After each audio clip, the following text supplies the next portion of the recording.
안녕하세요. 자이언TV의 느류 기자입니다. 다양한 상품들을 소개해드리는 한입 ETF 시간으로 여러분 다시 찾아뵙게 되었고요. 반갑게 보셨던 김수정 매니저님 다시 나오게 되었습니다.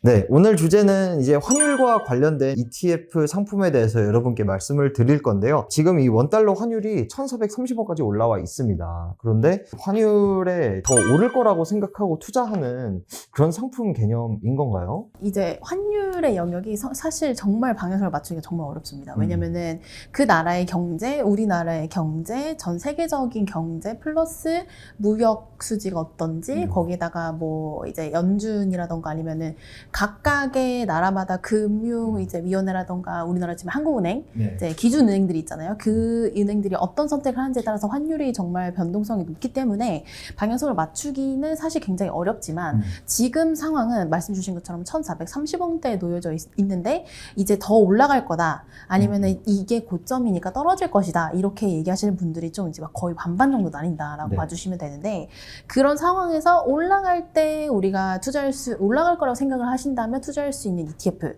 그다음에 떨어질 거다 달러가 떨어질 거다 그 대신 나는 이 떨어지는 거에 베팅을 해서 ETF를 투자해보고 싶다 하시는 분들 그 다음에 요즘에 원달러 환율 플러스 엔화도 굉장히 얘기가 많잖아요. 왜냐면 제 친구들도 올해 안에 다 막 11월, 12월에 일본 놀러 갈 거라고. 저도 12월에 놀러 가고 계획 중이거든요. 아, 진짜요? 네. 아, 저 빼고 다 가시나 봐요.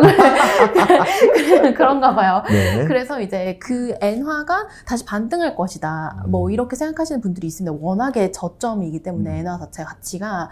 그래서 그런 생각들을 가지고 계신 분들한테 이제 생각하시는 것처럼 업종이나 주식에만 투자하는 게 ETF 아니라고 생각을 많이 하시는데 좀 다양한 상품들이 있다. 그래서 소개를 해드리고자 이제 이번 시간에 마련했다라고 봐주시면 되고요.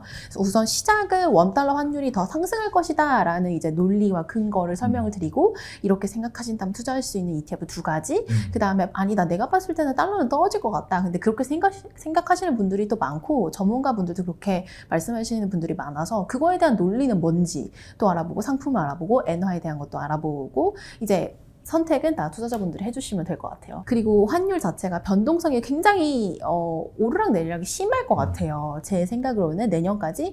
그래서 변동성이 심할 때 저희가 이 양방으로 이제 플레이를 할 수 있기 때문에 둘 다 설명드리고자 합니다. 원달러 환율이 떨어지는 거에도 투자할 수 있고 이건 약간 인버스 ETF 비슷한 느낌으로 받아들여지네요. 네, 맞아요. 환율에 대한 인버스인 거죠. 자, 그럼 먼저 이제 원달러 환율 지금 1430원 수준인데 여기서 더 올라갈 거다.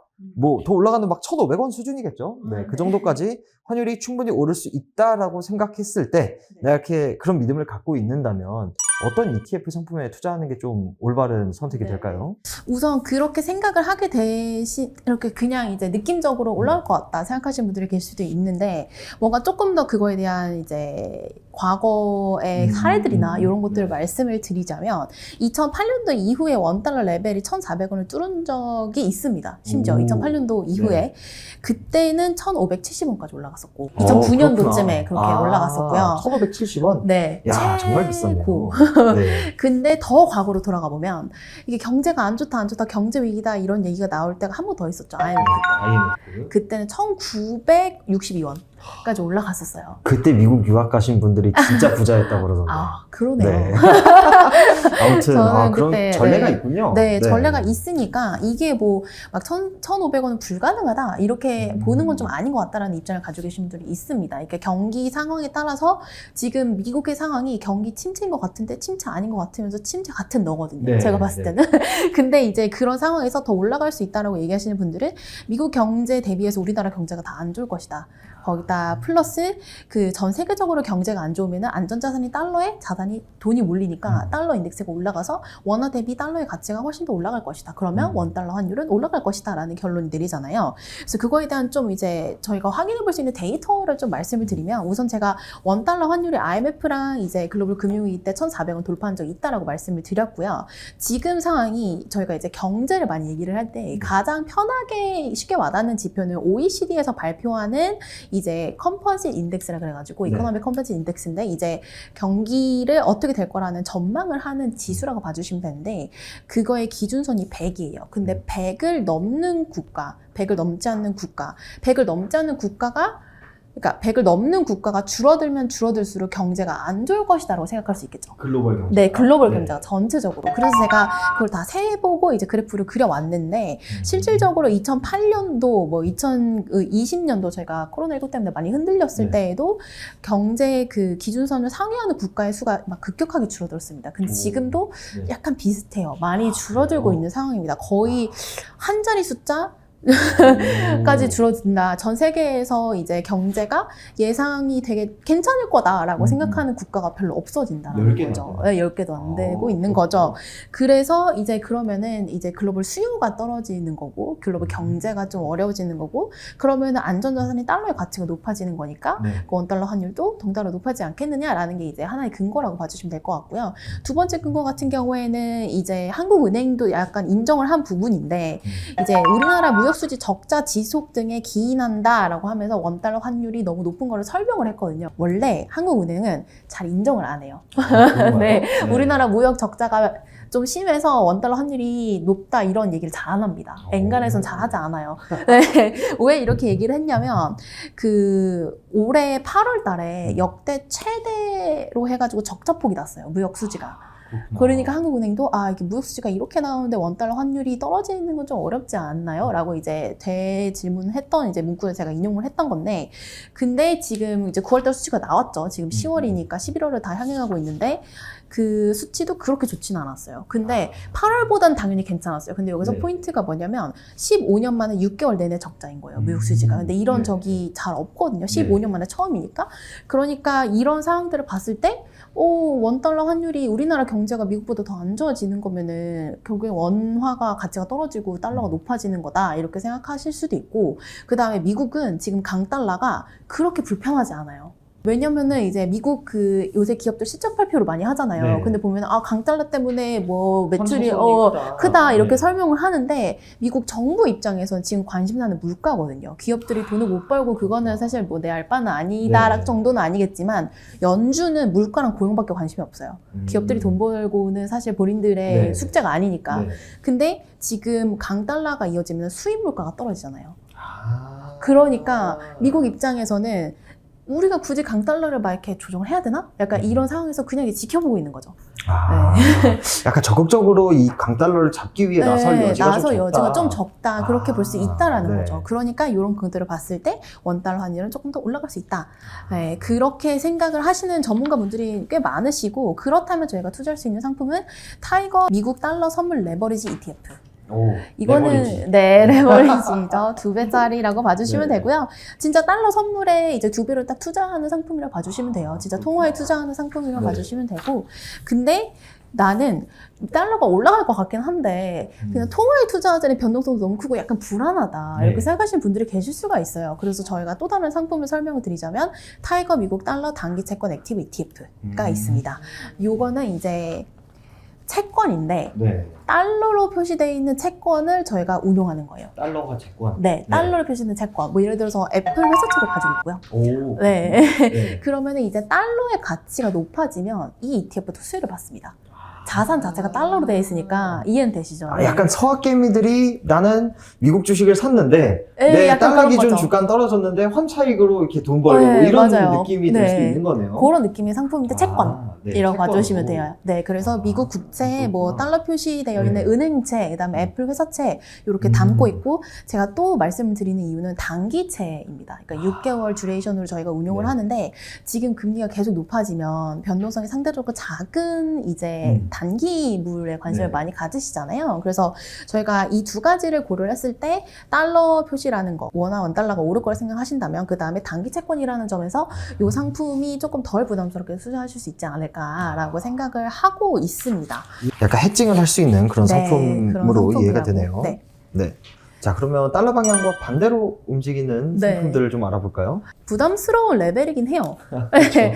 1,400원. 네. 1,400원. 제가 금융권에 들어온 지 꽤 됐는데 이 레벨 처음 봐요. 2009년 이후에 입사하신 거예요? 그렇죠. 생각보다 어립니다. 네. 그래서 과도하다고 저도 느껴져요. 그래서 1,350원이 됐을 때 사실 지금 1,430원은 솔직히 말씀드리면 모르겠다. 네. 올라갈 것 같다. 약간 네. 이렇게 얘기하시는 분들도 계시고 우스갯소리로 1,350원일 땐 떨어질 것 같다는 의견이 더 많았었어요. 그랬었죠. 네, 맞아요. 네. 반대로. 근데 이제 1,430원까지 올라가니까 아 이제 진짜 고점이다라는 생각이 든다라고 말씀하시는 부분들이 있는데 그 이유를 좀 설명을 드리자면 우선 달러가 지금 110포인트 내외에서 움직일 거예요. 네. 120포인트를 뚫진 않았거든요, 아직. 그래서 그렇구나. 이 네. 입장은 달러 인덱스를 좀 보자. 원화랑 달러 비교하는 것도 좋은데 달러 인덱스를 분석을 해보면 120포인트를 뚫을 것 같진 않다. 근데 그러면 원달러 레벨도 좀 이제 완화되지 않겠느냐라고 말씀을 하는 그런 입장이라고 봐주시면 될 것 같은데 왜 그렇게 생각을 하냐면 제일 큰 이유는 유럽이에요, 유럽. 유럽. 네. 네. 이제 달러화 인덱스가 어떻게 구성되어 있을 것 같으세요? 원하는 없을 것 같습니다. 네, 원화는 없을 것 같죠. 네, 그쵸. 원화는 없어요. 제일 큰 비중을 차지하는 건 유로예요, 유로. 유로가 한 57%, 60% 정도 차지를 하고 있어요. 네. 그러면 이제 유럽의 경제가 생각보다 괜찮으면 네. 달러 인덱스는 사실 그렇게 많이 안 오를 수도 있다는 거예요. 그래서 유럽의 경제 전망을 보면은 사실 제가 그 그림을 이제 띄워드릴 건데 유럽의 경제 성장률 전망이 이렇게 올라갑니다. 이렇게 떨어지다가 약간 지지부진하면서 살짝 올라가는 모습을 보여요. 원자재 가격이 좀 안정화가 되고 그 다음에 다른 문제들이 많이 해결이 되어 가면서 우리가 생각했던 것만큼 유럽 경제가 나쁘지 않을 수도 있다는 거죠. 그러면 유로화가 생각보다 약세가 아니라면 달러의 그만한 강세도 이어지지 않을 것이다. 그러면 달러 레벨이 120을 뚫기는 어렵지 않을까? 그러면 또 원달러 환율은 어차피 달러에 따라서 움직이는 경향성이 강하니까 이제 달러가 많이 오르지 않으면 원화는 조금 이제 원달러 레벨 조금 완화되지 않을까? 이런 논리라고 봐주시면 될 것 같아요. 나는 이 의견이 더 맞는 것 같다라고 생각하시는 투자자분들께서는 타이거 미국 달러 선물 인버스 2X ETF. 인버스 2X. 네. 네. 그러면 이제 달러 인덱스가 떨어지고 원달러 환율이 떨어지면은 2배, 일간 수익률 2배라고 봐주시면 됩니다. 네, 개인적으로 봤을 때 달러 방향성은 어렵지만 변동성은 높을 것이라는 거는 제가 좀 말씀드릴 수 있을 것 같아요. 네, 워낙에 경제 상황도 가변적이고 그다음에 올해만큼 중앙은행이 무슨 말을 하는지 이렇게 귀 기울였던 적이 있나 싶을 정도로 방향성은 조금 어렵지만 변동성은 높으니까 이제 레버리지 상품들 이용해 보시는 것도 좀 이제 베팅 하시는데 이거 활용해 보실 수 있다. 네, 트레이딩으로 다가가시는 거를 조금 말씀을 드리고요. 그 다음으로는 이제 엔화인데 일본 여행 가신다고 환전하셨어요? 아직 안 했는데 곧 할 것 같아요. 저도 이제 환전을 하려고 알아보니까 네. 엔화가 960원일 때 환전을 하든 그 1,000원일 때 환전을 하든 제가 환전하는 금액이 너무 적어서 맞아요. 사실 큰 의미는 별로 없죠. 차이가 그래봤자 없어요. 약간 10,000원, 20,000원 차이긴 한데 그냥 기분이죠, 기분. 기분이죠. 기분이야, 기분. 야, 나 960원에 받고 왔어. 이런 그러니까요. 기분. 제 친구들도 저한테 연락 오거든요. 야, 지금 환전해? 약간, 근데 너 얼마 바꿀 건데? 뭐 한 몇십만 원? 그냥 해! 그러면 나 1,000원밖에 차이가 안 몇천 원 나더라고요. 차이가 안 나는데. 네. 엔화가 왜 그렇게 핫하냐? 왜 그렇게 다 일본 여행을 가느냐? 엔화가 24년 만에 최저치기 때문입니다. 24년 만에 최저치예요? 네, 이거는 24년 만에요. 그렇구나. 또 달라요, 원화랑. 네. 네. 최저치를 기록 중이면 사람들이 생각합니다. 조만간 오르겠구나. 기관 투자자분들이든 뭐 전문가분들도 사실 이거보다 더 떨어질까? 생각하기 조금 어려운 레벨이에요, 네. 엔화는. 그래서 이제 블룸버그에서 이제 외국에 있는 IB들한테서 다 엔화 전망을 다 받아가지고 취합을 해서 평균을 내놓은 전망치가 네. 있어요. 근데 그것도 제가 이따 그림으로 띄워드릴 건데 그거 보시면은 엔화 레벨이 엔달러 환율 전망 보시면 엔화 가치가 살짝씩 올라가는 모습이 보입니다. 그렇구나. 네. 엔화 가치가 올라간다는 건데 엔달러 환율이 떨어진다는 거고. 그런데 저희가 가지고 있는 상품 같은 경우에는 엔화의 가치가 살짝 반등을 하기 시작하면은 또 수혜를 볼 수 있는 상품이라고 봐주시면 될 것 같아요. 네. 그래서 이제 저희가 종합적으로 말씀을 드리는 게 지금 타이거 일본 N 선물 ETF 같은 경우에는 지금 BOJ가 네. YCC 정책을 펼치고 있고 그다음에 아베노믹스 자체가 원래 엔화를 완전 낮게 가져가가지고 경제 살려보자 이런 컨셉인데 이제 결국에 집권을 했죠. 그래서 엔화가 반등하기 어렵지 않을까라는 의견이 있기도 하지만 사실은 지금 너무 낮기 때문에 일본 경제적인 입장에서도 아니면 통화 정책 입장에서도 바뀔 수가 있는 여지가 있거든요. 근데 바뀐다는 소문이라던가 아니면 조금의 언급만 나와도 환율은 굉장히 빠르게 움직이기 때문에 만약에 관심이 있으시다면 그 엔화의 가치가 자기는 본인이 판단하셨을 때 좀 반등할 것 같다라고 생각이 드신다면 이제 타이거 1분 N 선물을 활용해 보실 수 있을 것 같습니다. 실제로 2020년 올해 4월 말 기준에 5대 시중은행 N화 예금 잔액이 5조를 넘어서요. 5조요? 네. 그게 얼마나 높은 건가요? 그게 1년 전에 네. 한 4,820억 N이었고 올해는 6,044억 N. 거의 한 1조 늘어난 거죠? 네네. 한 1조 늘어난 그렇다라고 거니까. 봐주시면 될 것 같아요. 그럼 오늘 이제 환율에 좀 투자할 수 있는 여러 가지 ETF 상품들을 좀 알아봤는데, 내가 만약에 달러가 좀 상승할 것 같다 이러면 타이거 미국 달러 선물 레버리지 ETF. 그리고 만약에 떨어질 것 같다 그럼 어디에 투자를 해야 되죠? 타이거 미국 달러 선물 인버스 2X ETF. 아, 그렇군요. 마지막으로 이 일본 정부가 엔저 정책, 이 되게 오랫동안 들었던 네. 표현이지만 이 엔저 정책을 좀 포기할 날이 올 것 같다. 그래서 엔화 가격이 오를 것 같다 그러면 타이거 일본 N 선물 ETF. 네, 이런 환율 관련 ETF 상품들이 준비가 되어 있기 때문에 네. 관심 있으신 투자자분들은 이제 내가 주식에만 투자할 수 있는 게 아니다. 환율에도 이제 내가 투자를 할 수 있다라는 생각을 갖고 이런 상품들에 투자해 주시면 좋을 것 같습니다. 네. 저도 관심이 좀 가네요. 아, 네, 네. 주식이 요즘 재미가 없기 때문에 환율 얘기를 더 많이 하더라고요, 네, 주변에서. 그렇습니다. 네, 저도 관심 가지고 볼 네. 수 있도록 하겠습니다. 네. 네, 오늘은 그러면 이 새로운 종류의 ETF 상품으로 이 환율과 관련된 상품들에 대해 좀 알아보았고요. 오늘은 미래에셋에서 김수정 매니저님 나와주셨습니다. 감사합니다. 감사합니다.